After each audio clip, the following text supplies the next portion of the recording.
Seems like one of the things that always gets asked about Habitat is what can I do to help? And then that falls quickly into two categories, the nail pounders and the non-nail pounders. Well, if you've taken a moment to look at the litany, you'll find that in a way, we're all nail pounders. Jesus said to the paralyzed man, "Rise, take up your bed, and go home." Everyone is hammering nails. What if the man had not had a home to return to? What then? The man might have Hammer the nails, hammer the nails, hammer the nails. We hammer the nails, hammer the nails, hammer the nails. Jerry Bird was so excited about this when he was at First Christian Church. He was a pastor.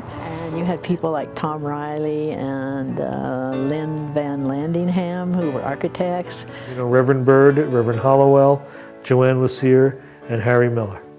I would say if you're looking for the crux of the beginning of Habitat for Humanity in this area. My first knowledge of it was when Reverend Hollowell spoke to us in the congregation.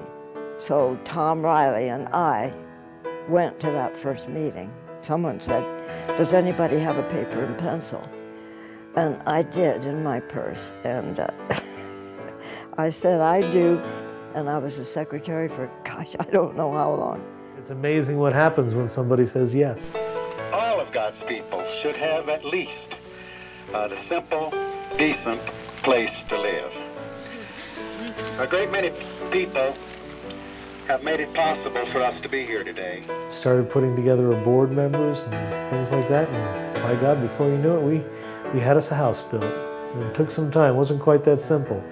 We went to the coast to meet with Millard Fuller and his wife and see how they actually put these types of organizations together. We became the first affiliate in the state of Arizona, and since that time we've helped other affiliates get started. And to date, there are 15 affiliates in the state of Arizona.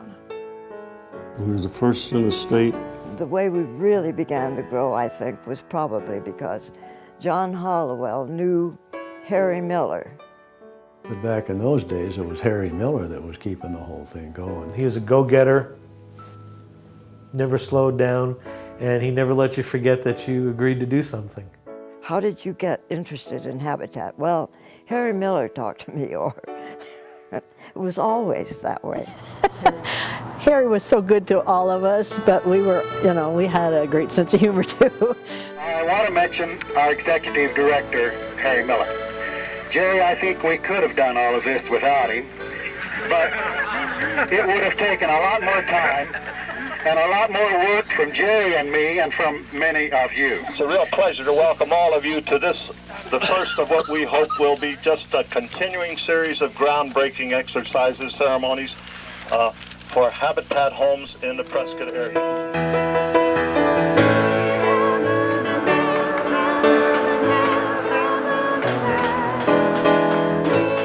Just watching the unity of people. From the time I started till the time I got my house, I built 5 houses. I did the roofing, the plumbing, the walls, the drywall, the painting. I helped Layla Nolan. I helped with everything.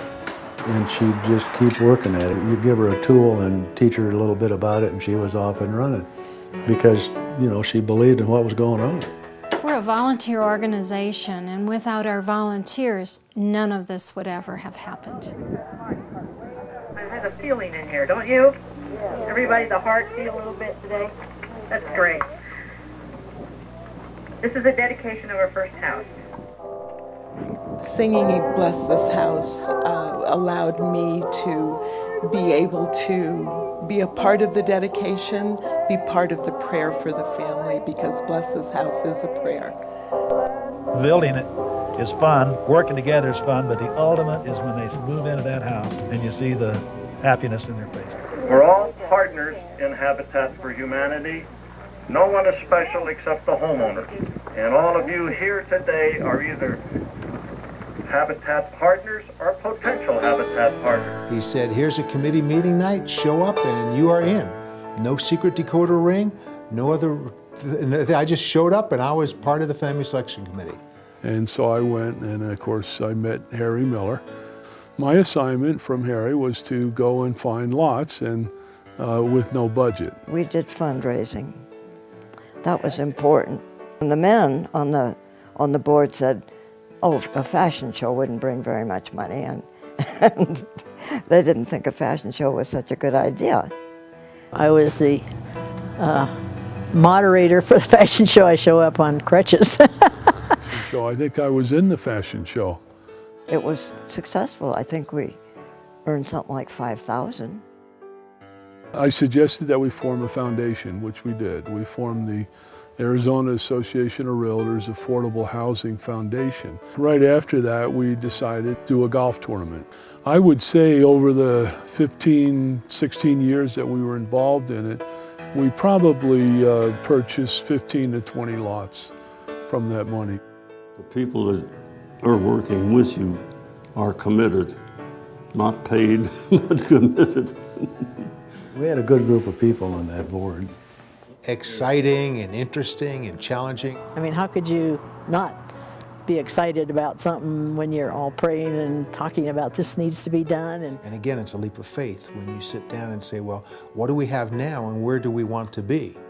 And where we want to be is pretty far from where we currently are every year. God kept making things happen, you know, and even things that I didn't think could happen. At the end of the year, we are going to meet this goal, which today seems rather lofty. It's exciting to see what's going to be provided to you. So that was a turning point, as I recall, back then. I had been on the job, I think maybe a month and a half, and all of a sudden we're blitzing a house in a week. Habitat really established itself with that blitz build. Back on the telethon, I'm Tim Lance, and joining me is Ellen Sanders. Ellen. Our house was the blitz build, so we built it in 5 days. The 6th day we had a moving truck come and move us into the house, and on the 7th day we had a housewarming with 200 people. I don't know how many people from other communities have come to see our restore and going home fired up that that's what they needed for their affiliate. The Habitat store, we were scared to death. We started bringing those ideas to the board.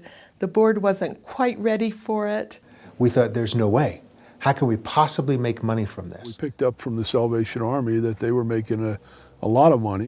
We didn't really want to do a thrift store because you can become inundated with clothes. That is a great outlet for the things that get donated, and it's a much more efficient way to deal with those things. And talk about a leap of faith.